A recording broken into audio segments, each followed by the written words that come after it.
Hi. So obviously I showed you guys the burning of my let me put my phone up here. Oh, maybe not.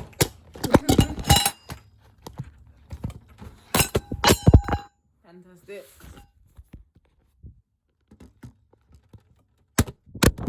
What the fuck? This is a mess. Hey, so obviously I showed you guys when I was burning my letter yesterday. I wrote like 7 pages to myself. And it was just a letter to me. I think what I do when I'm healing is I write a letter to the people who hurt me or the people that I have something to say to. And I was like, no, I'm not wasting any more energy on them. Now I'm going to write a letter to me.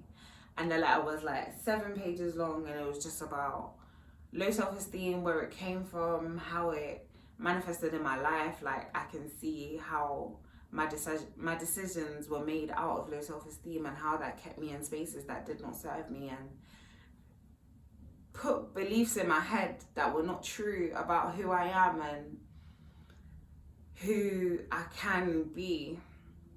Just self-limiting beliefs and stuff. So I wrote that out and I burnt it, and I tried to go sleep straight after, but I didn't. And then I slept for like 3 hours, woke up, was on my phone for a bit, and then now I've just been thinking. And it's like, I'm in this place where I love myself, and I'm like, cool, be yourself, and I love and accept you no matter what. And I guess there is that underlying fear of, other people gonna love and accept me. But I don't think that's any of my business. I think it's my right to be myself. And then if someone doesn't love and accept me, I know they're not for me.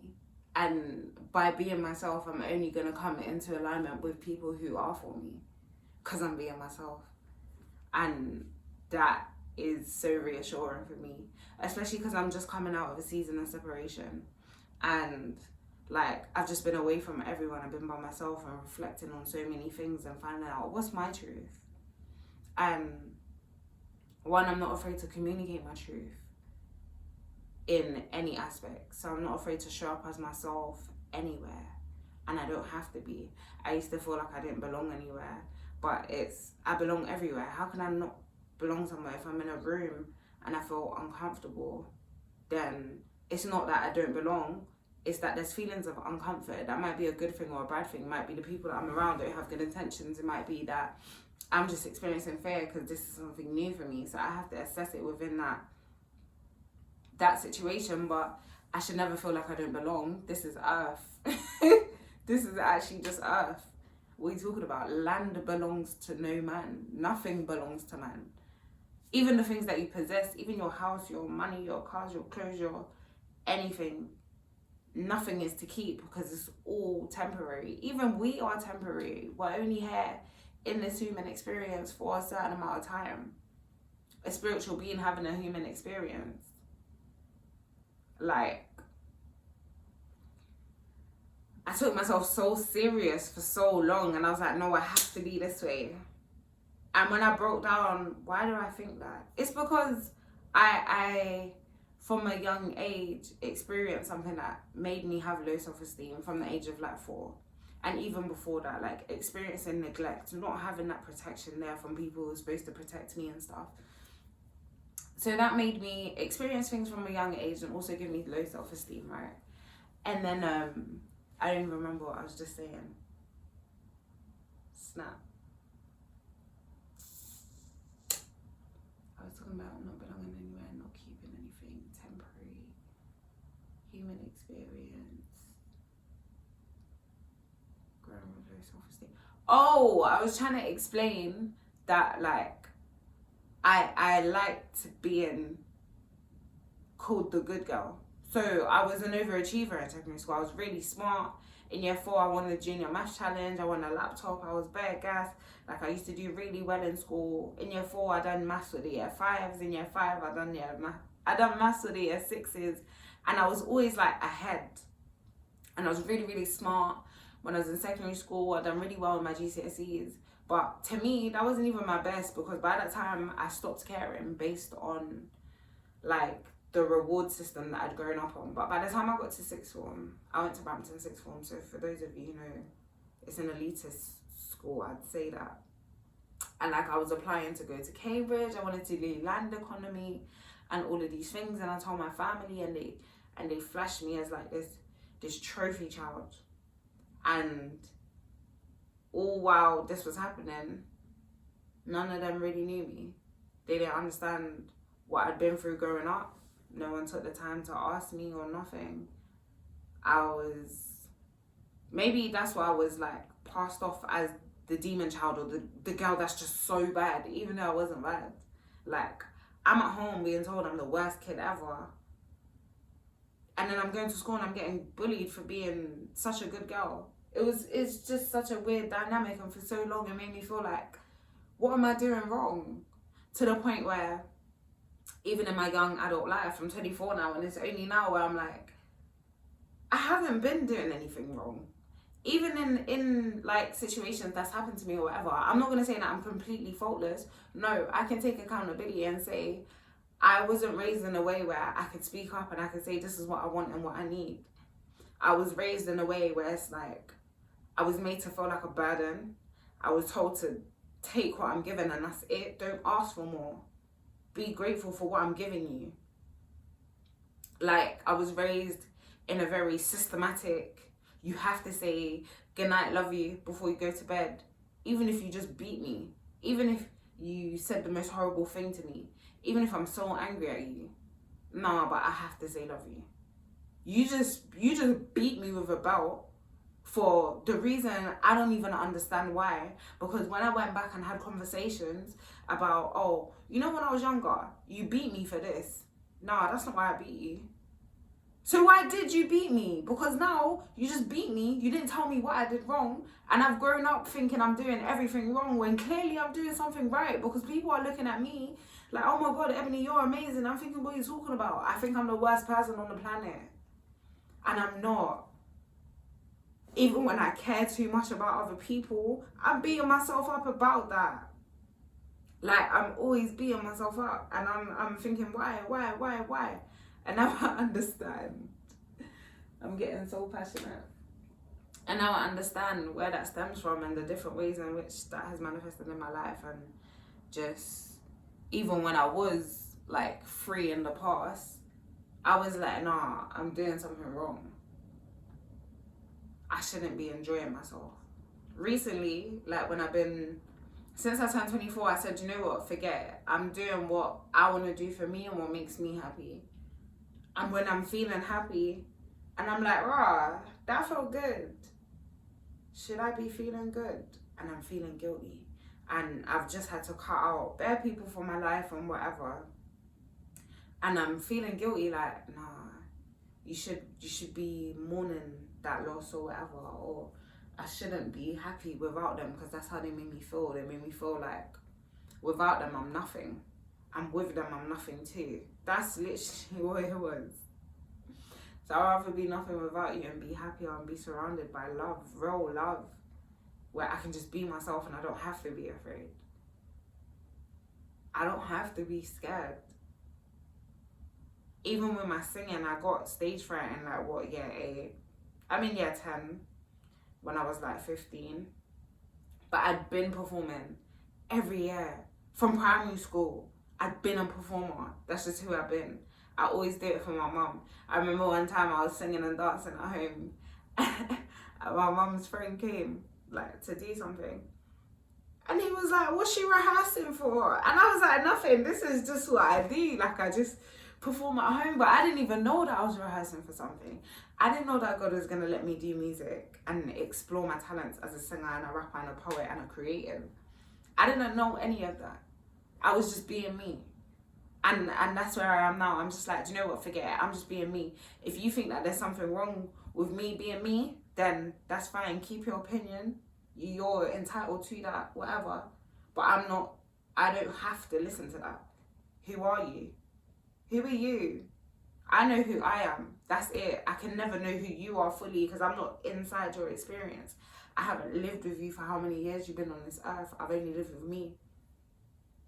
And now that I've taken the time to understand me and understand why I am the way that I am, I understand how beautiful I am, inside and out. Like I'm so kind, I'm so caring. Even when people do wrong to me, I'm like, do you know what? You're human, innit? But when it comes to me, no, Ebony, you gotta be perfect. You gotta be perfect. You gotta be that person for everyone. No, I don't. I'm only one person. I'm only one person. And I don't feel bad about that anymore. And I don't, people who felt entitled to me or whatever, that's good for you. I don't know. That's good for you. People who manipulated my low self-esteem, who saw the light in me and said, oh no, I'm not gonna tell her. I'm gonna use her. I'm gonna manipulate her. And if she doesn't do what I want, I'm gonna tell her that she's nothing, because that's what she already feels like.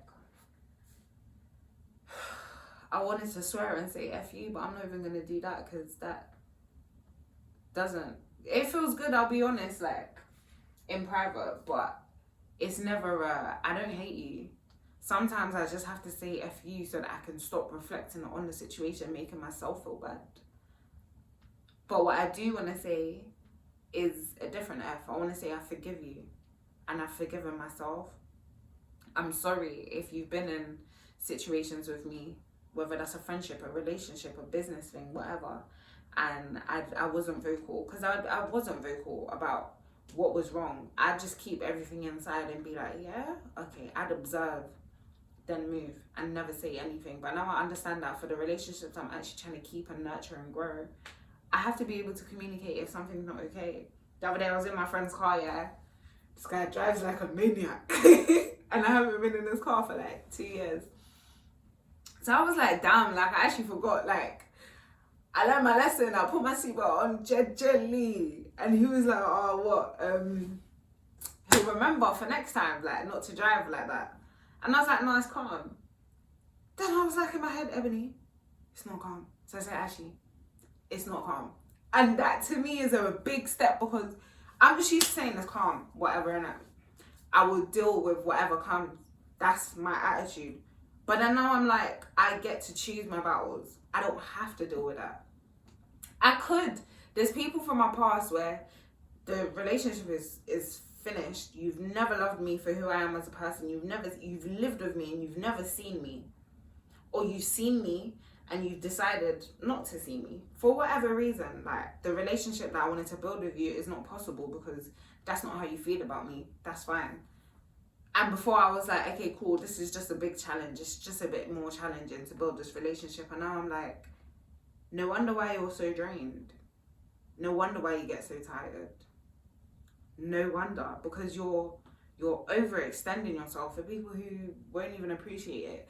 And at the end of the day, for example, in a relationship I was in, like, it was verbally abusive. I don't hate him. I actually don't care. Like, it just opened my eyes to how much I was being passive. And when I did say to him, like, this is a lot, like, I'm trying to do uni, I'm trying to do career, I'm trying to basically be a wife. I was cooking, cleaning, doing all of this stuff, not saying anything about what I needed. So if I needed him here, I wouldn't tell him that. I'd just be like, whatever he's going to do, what he's going to do. When he's here, I'll see him. But if he's, like, I just couldn't communicate what I needed. And I had to sit down and be like, that's not your fault. Like, at the end of it, I had to be like, it's also my fault for not communicating.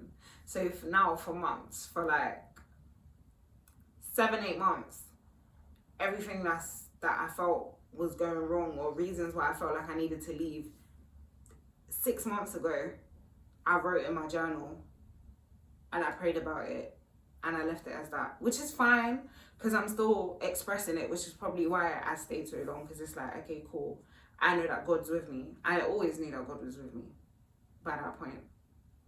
But I didn't communicate that to you, and that's also not fair.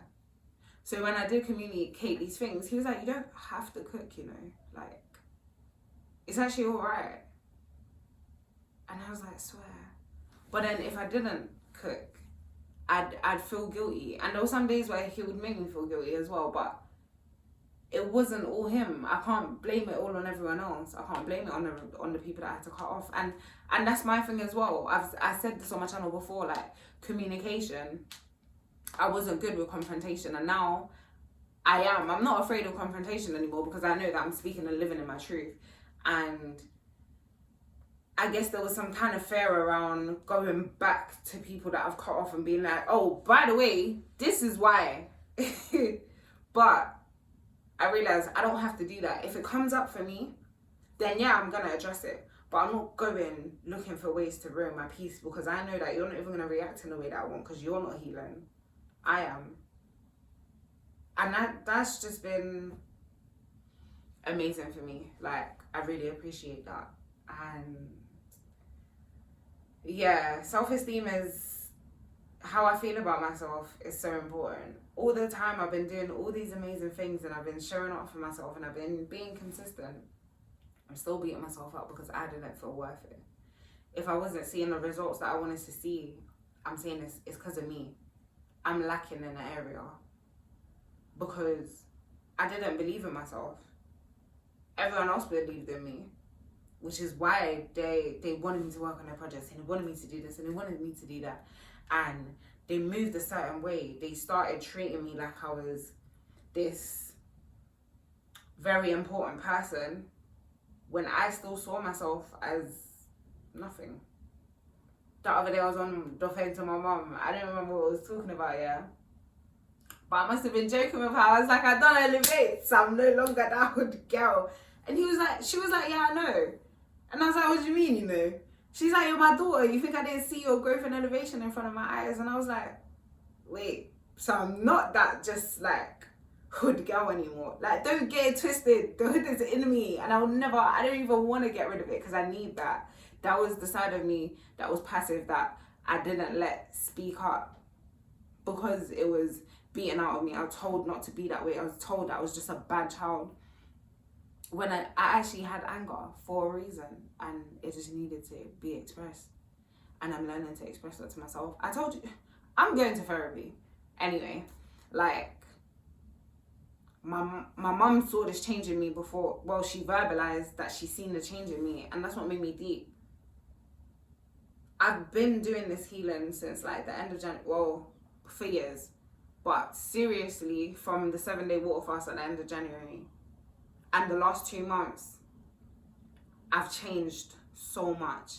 And my level for myself, how much I love myself, has increased so much. And now I'm just like aligning with morals and values, and then assessing people. That was a hard thing for me. So now that I have this newfound self-esteem, it's like, okay, cool. So now there's places I didn't show up fully as myself because I was scared.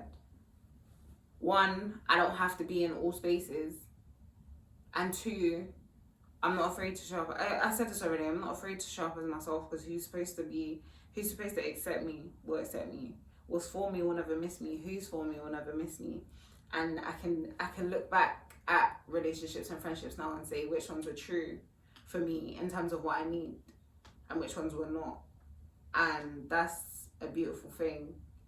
I feel like before this point, I was not ready for it. Even though I really wanted a relationship, I just wanted to experience love in that way, like romantic love.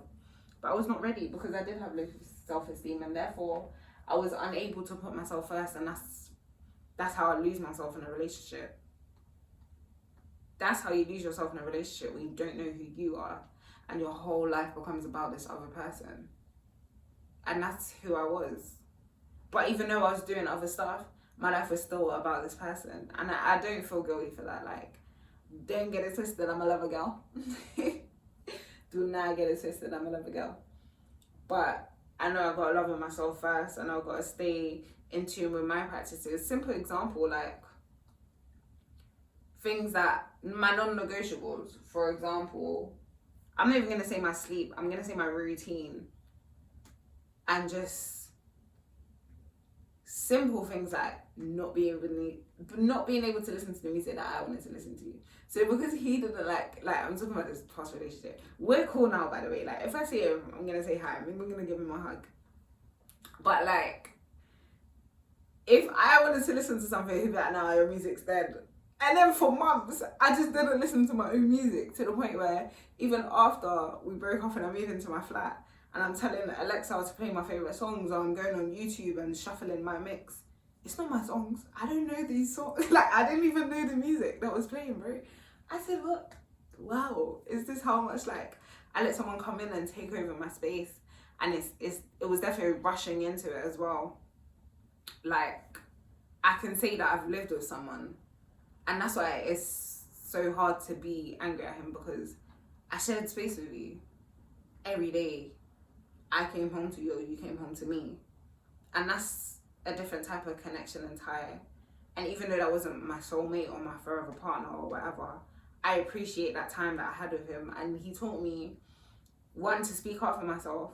No, he did teach me to speak up for myself. So even though I didn't speak up to him, I remember I came home one day from filming, and I was like, they took the mick out of me. I did all the work, and this guy just picked up my folder, came in and said, "Oh, we're doing it this way." And he said, "Why would you let him do that? Tomorrow, when you go in, take charge, because you did that." And I was like, you're right. And he was right, and he did help me in that way, and he did do his best towards the end, once I did start being vocal about the fact that there were so many things I was holding on to. And he was like, what's wrong? And for so long in my healing journey, like over the last 2 months, I've been asking myself, what's wrong? And I just didn't know. But it's because I've been ignoring it for like 20 years. And I'm only 24. So imagine people who are older than me. That's why I know, again, as much as I'm able to communicate and stuff, if I'm speaking to someone who's ignorant, I'm not wasting my words, because I know you don't even want to hear me, bro. And I'm going to save my energy. I'm going to protect my energy and protect myself. And that's it. Wait, no way I've been talking for 21 minutes. Wow. Throat chakra open, innit? But yeah, this healing has been necessary for the next stage of my life, for me showing up for myself, growing my business. Obviously, I said before, I quit working a job. I'm not going back into working a job, because that's another space where I guess I didn't really speak up, but I did. And I was made to feel like less than I am, even though I was doing all that work. And people tried to bully me, and I could see how I was a threat to them. And I decided to remove myself, because I didn't need that opportunity as much as you did. I have a business. I have something that I do for myself. So you do what you're doing. That's fine. I don't have the energy for anyone who is not here anymore by my choice, because I made that choice for a reason, and I trust myself. I trust what my intuition is telling me about people.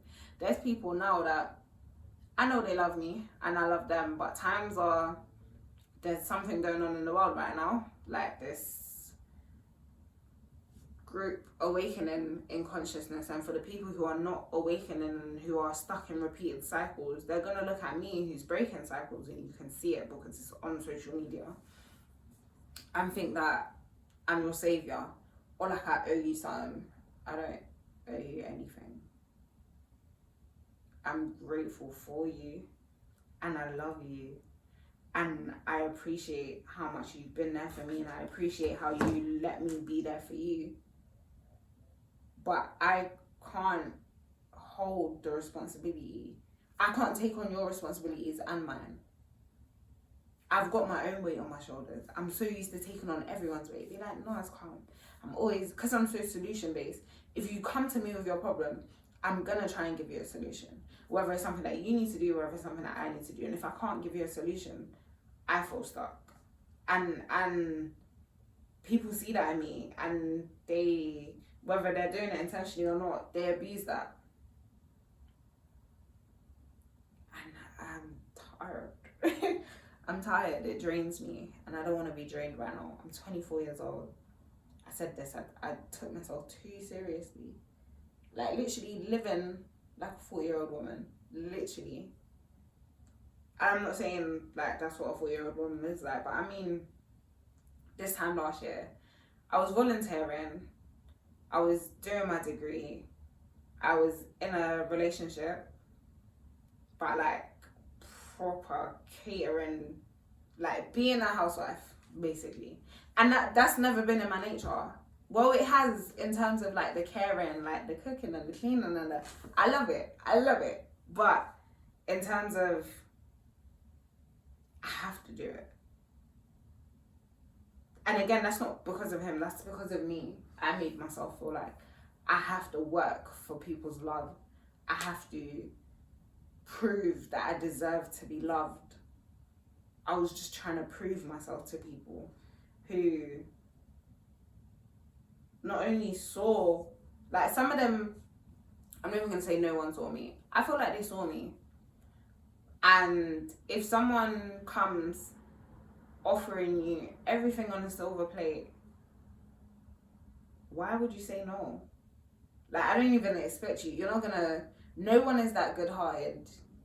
Well, maybe. Now, because I'm in this space and I understand what self-love is, if I see someone's coming to me with that energy where they're overextending themselves, I will tell them, you don't have to do all of that, by the way.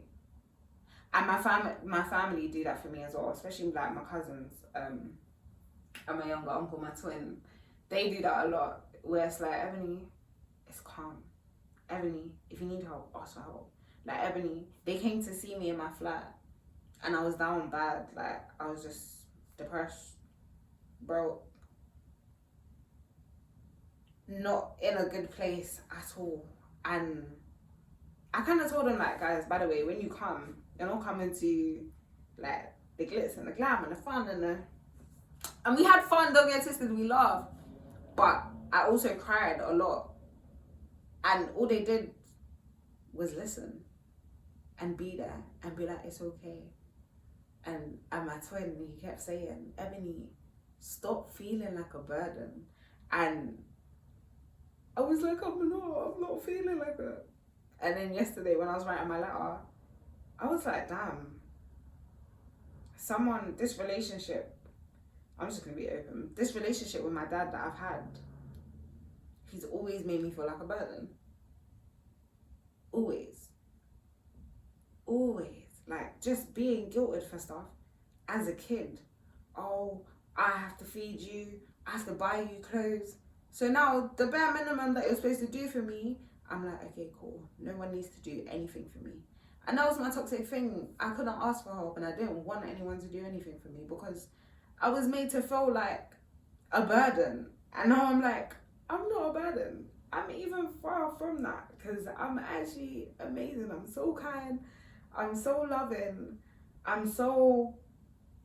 This is why the people around me want to help me because I help them. And it's okay to receive love and give it too.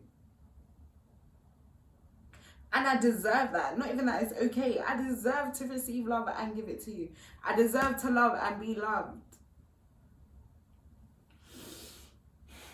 I'm not finna start crying on YouTube. But yeah, I've been talking for what, 28 minutes now. I think that's enough chattering. Obviously, this is just the start of a new journey. And I'm grateful. So, if you struggle with low self-esteem too, it's okay. You're worth it. You just gotta take time with yourself and find out like what makes you feel worth it, because it's different for each of us what we value ourselves on. And for me, it's really my character. Like, even when all these people did me dirty, no matter how angry I was, whatever, I came home and I told God how I felt about it because I didn't want to make anyone feel bad. And with me being confrontational now, like if I have a problem with something, if there's something I need to address, I'm not gonna do that. I'm still gonna talk to God and be rude. Do you know what I mean? Like, that's just me expressing that anger. But to you, I'm gonna express that anger in a respectful way. And to me, that's emotional intelligence. Where it's like, I'm so angry at you, but I'm not gonna say hurtful things because that's not me. I just wanna make sure you know you can't do that again. And sometimes it is silence. Sometimes silence is my biggest weapon. There were some people I was feeling bad, like, damn, I should have said something, but nah, you shouldn't have. Because anything you would have said couldn't even comprehend, like, couldn't even describe. And even if I was able to communicate that, it's not guaranteed they're gonna receive it how I want them to. So I'd rather say fuck it and ghost. I was just watching, I was just watching this video, and the guy was saying, like, if you decide to ghost me, I don't do that over here, so you deal with that over there. And I was like, damn, should I feel guilty for ghosting certain people? And then I was like, no, because these are people that I needed to ghost, and I want them to have that same attitude of, oh, you ghosted me, cool, I'm gonna leave you to it then. Thank you, leave me to it, because I had to do that for my peace. And I was beating myself up yesterday because I'm not where I want to be or whatever.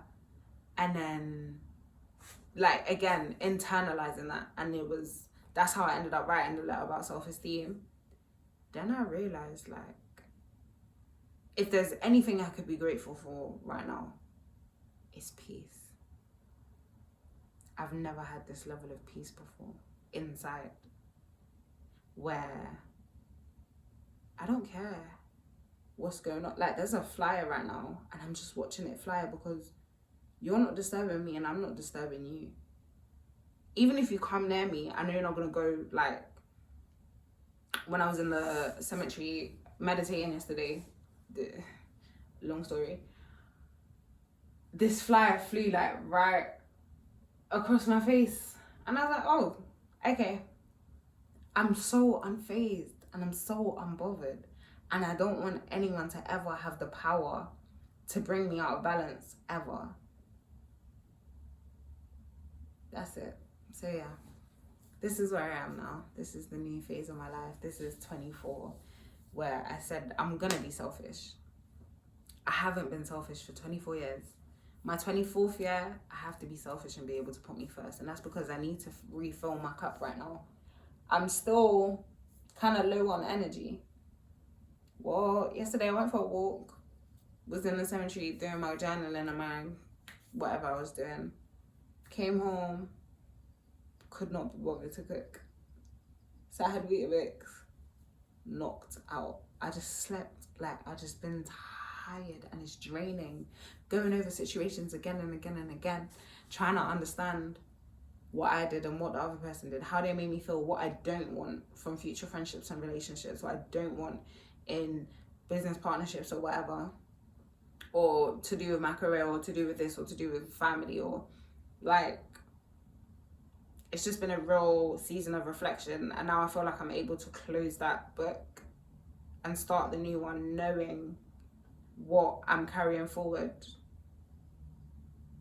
Knowing it's like starting life again at 24, but now I have a toolbox. So for the first 24 years, I was walking through my path and collecting these tools through these experiences and these lessons and these principles.